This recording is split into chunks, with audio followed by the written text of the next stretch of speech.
Las cárceles son lugares en los que criminales permanecen encerrados cumpliendo alguna condena. Sin embargo, a pesar de que estos sitios estén aislados de la sociedad, no se libran de leyendas y sucesos paranormales. Vamos a conocer algunos de ellos en este episodio de Leyenda Urbana MX. A través de los años, muchas leyendas urbanas, históricas y de terror le han dado la identidad cultural a México. Semana a semana haremos un recorrido por todas ellas. Esto es Leyenda Urbana MX con Ismael Méndez.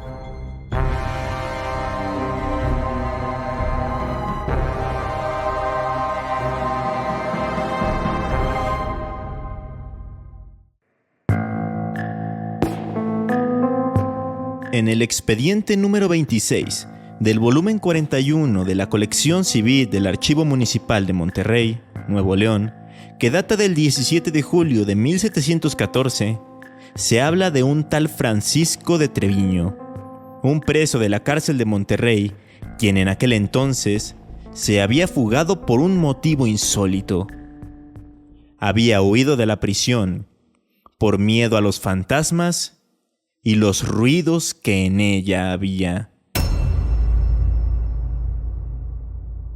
No hay mucha información respecto a la vida y obra de Francisco de Treviño.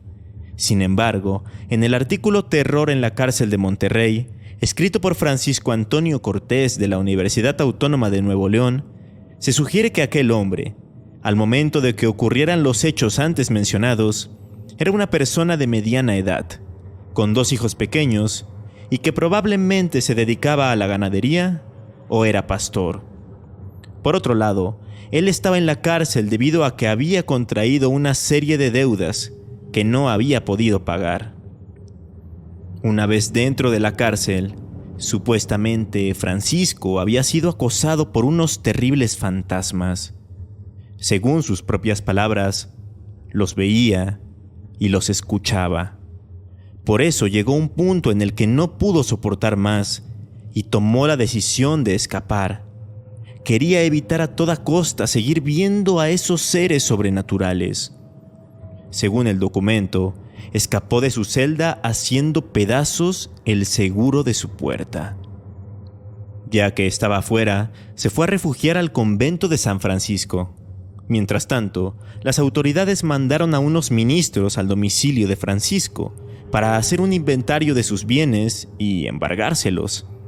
Ahí encontraron cueros de vaca, un metate, una mesa, ropa y varias figuras religiosas y de santos. Todas esas cosas fueron custodiadas por el entonces alcalde Antonio García, y tras el embargo, Francisco de Treviño no tuvo otra opción más que entregarse.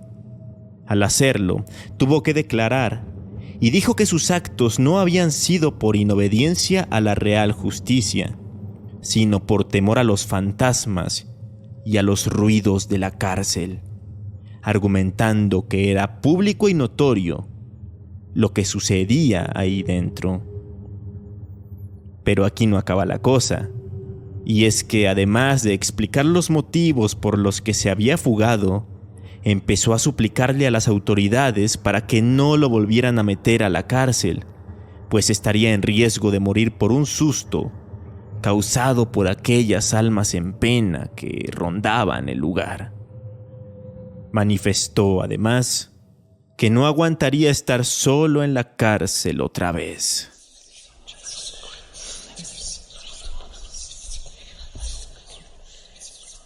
¿Será que en realidad sí había fantasmas en la cárcel?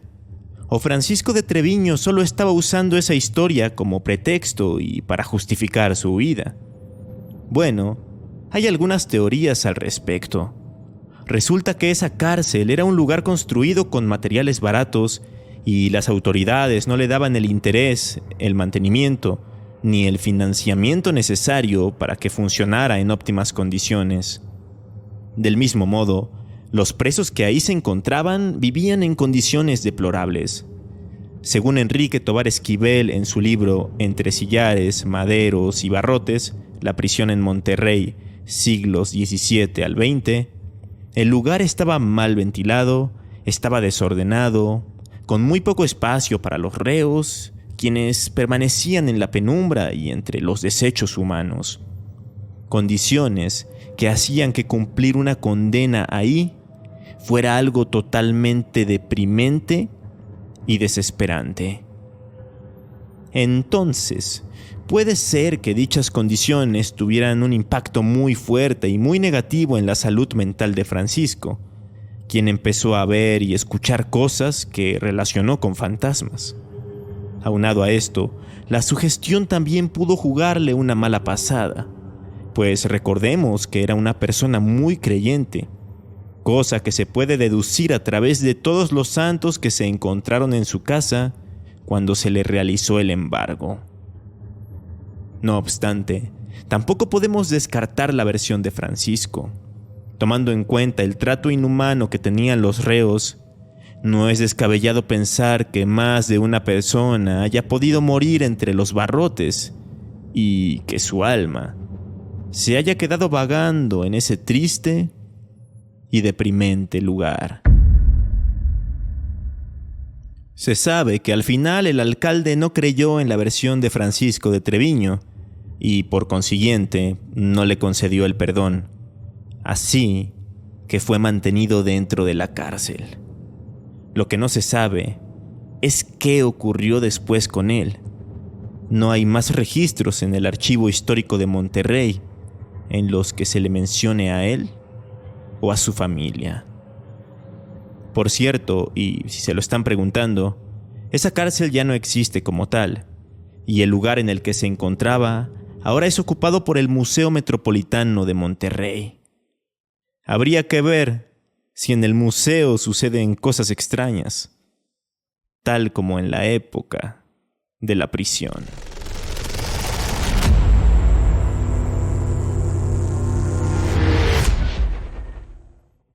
De Monterrey nos vamos a Puebla, porque ahora toca hablar de la expenitenciaría del Estado.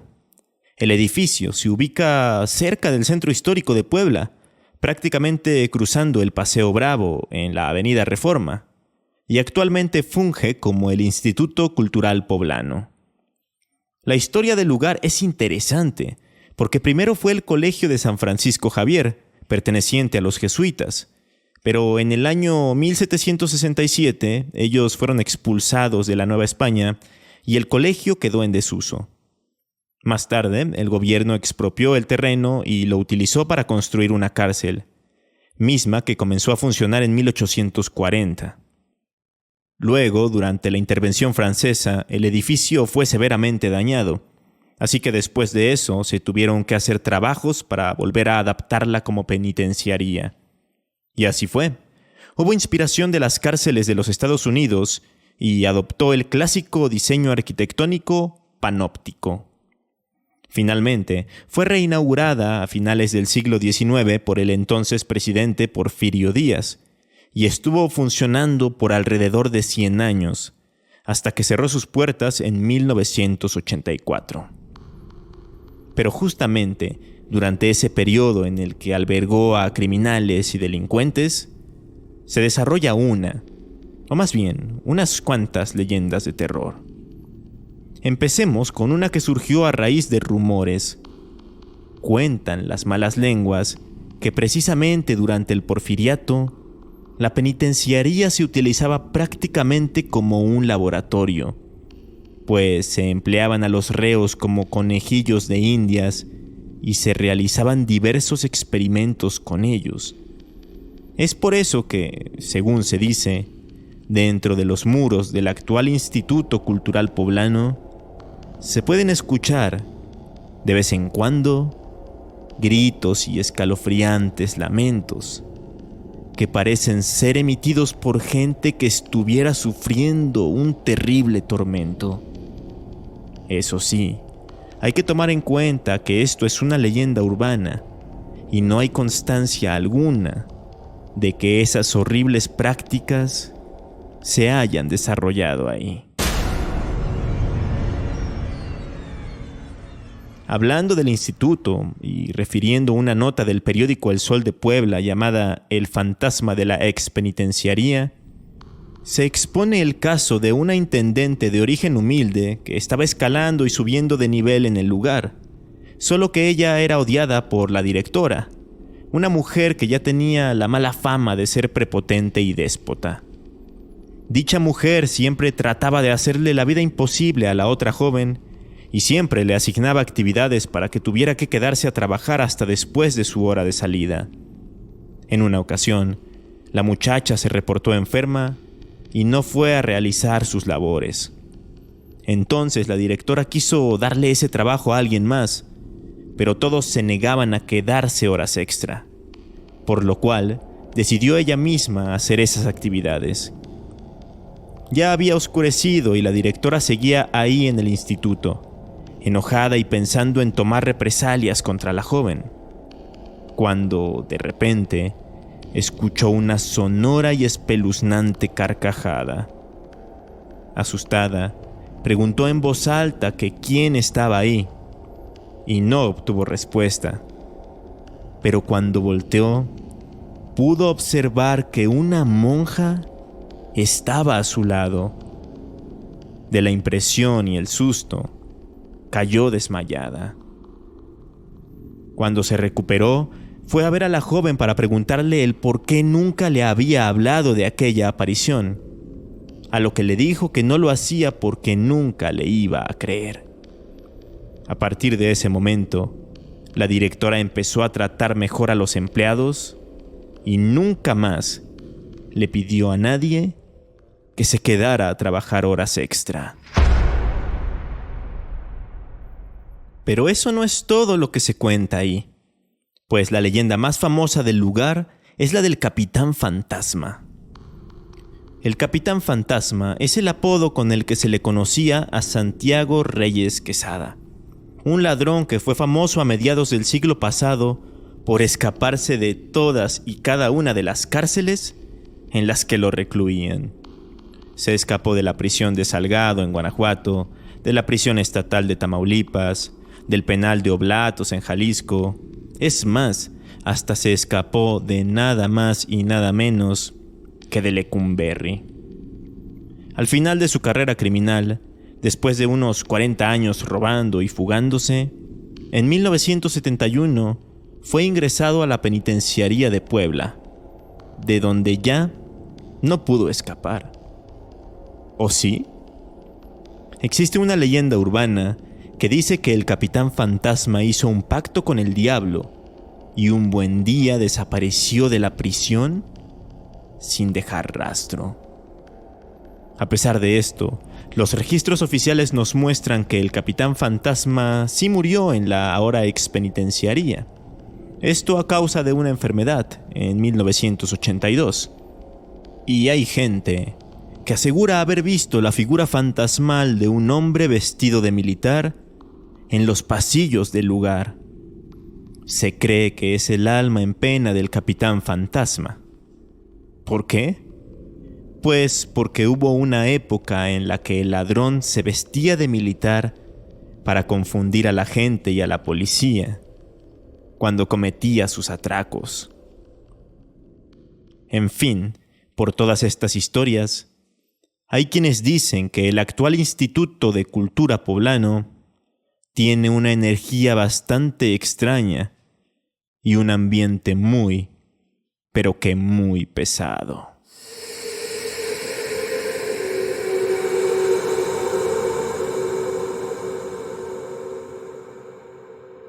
Hace unos años hice un capítulo dedicado por completo al Palacio Negro de Lecumberri.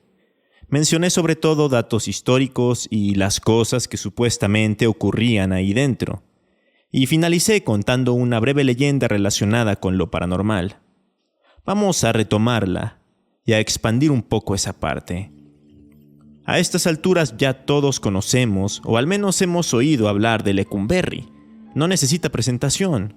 Es una antigua cárcel de la Ciudad de México inaugurada en el año de 1900, en la que estuvieron presos los más infames delincuentes del siglo XX y hasta uno que otro personaje de la vida pública.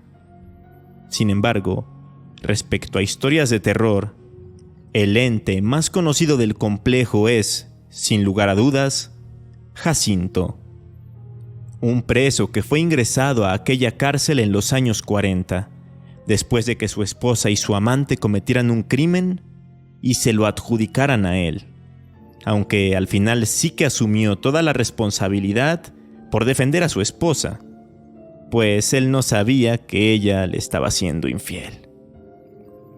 De acuerdo con la leyenda, su mujer le prometió visitarlo todas las semanas, todos los viernes, para ser exactos, pero nunca cumplió esa promesa.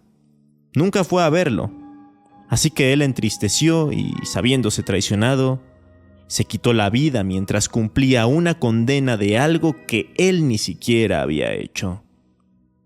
Entonces, en teoría, hay ocasiones en las que visitantes y trabajadores del lugar han visto a una persona que parece vestir ropas de la década de los 40, misma que se acerca a ellos y les pregunta con total normalidad por una tal Amelia, su esposa. Cuando ellos le dicen que no han visto a esa mujer, el hombre se desvanece por completo. Pero Jacinto no es el único fantasma que ha sido visto en el actual Archivo General de la Nación. Existe la leyenda del ahorcado, un reo que juraba y juraba que él estaba encerrado injustamente. Siempre peleó por demostrar su inocencia, pero nunca lo logró y las autoridades nunca le creyeron. Fue tal su desesperación y su angustia por no poder salir que un fatídico día aprovechó una distracción de los guardias para quitarse la vida colgándose con una cuerda. Hasta nuestros días, hay testigos que juran haber visualizado a través de las ventanas la silueta de un hombre con una soga en el cuello. Ahora bien, de forma más general se dice que en los rincones más oscuros del inmueble se pueden escuchar voces de ultratumba. No se distingue lo que quieren decir, pero sí que suenan como voces humanas. Se piensa que son las voces de los presos que sufrieron en ese lugar y que están tratando de comunicarse con nosotros, quizá para contar su terrible verdad. Hay gente que ha visto sombras pasar en las oficinas y los pasillos, y hay visitantes que inexplicablemente empiezan a sentir escalofríos y una profunda tristeza. Y no es para menos si es que son ciertas todas las narraciones sobre las atrocidades que se llevaban a cabo en la más famosa de las cárceles históricas mexicanas.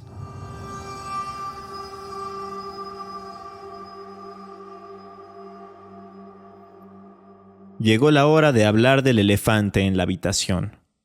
¿Por qué no conté la leyenda de la mulata de Córdoba, si en ella un elemento importantísimo es San Juan de Ulúa? Bueno, pues porque esa historia se las cuento en el episodio 22 de la primera temporada, llamado Leyendas Coloniales. Vayan a escucharlo. De todas formas, si ustedes consideran que faltó alguna otra leyenda de cárceles en este episodio, pueden decírmelo a través de redes sociales. Me encuentran como Leyenda Urbana MX en Facebook e Instagram. Mientras tanto, yo me despido, no sin antes agradecerle al usuario Israel_re por darme la idea para desarrollar este tema. Espero que a todos les haya gustado el episodio, y si así fue, no duden en escucharme también este jueves, con un nuevo capítulo repleto de leyendas. Hasta entonces.